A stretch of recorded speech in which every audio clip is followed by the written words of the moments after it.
may bumabagsak na papel? Ano to? Nung nilapitan ko, nakita ko na agad kung ano yung nakasulat. Letter S. Tara at gawin nating drawing. Ito, kapag nahulaan nyo to ng mabilis, sobrang galing nyo na. Sino kaya sa inyo ang unang makakahula ng dinodrawing ko gamit ang letter S? Yan! Huwag kayong mag-alala, magbibigay ako sa inyo ng clue. Medyo mahirap nga lang tong dinodrawing ko. So nilagyan ko ng guhit yung taas ng S at nilagyan ko rin ng guhit yung pinakababang S.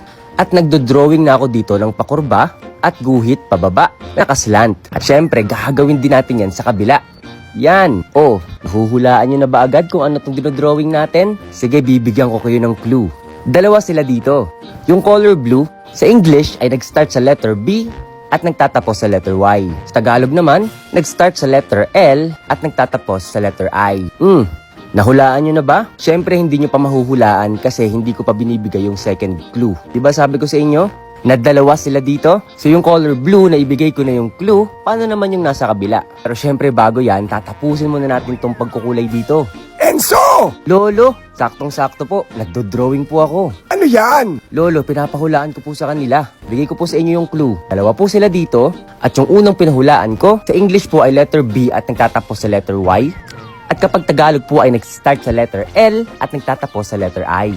Ang galing! Hindi ko alam!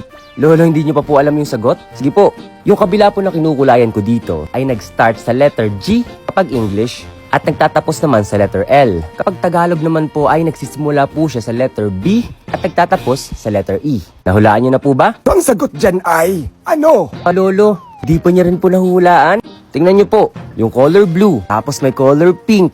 Ano nga yan? Hindi ko maisip. Uulitin ko po yung clue.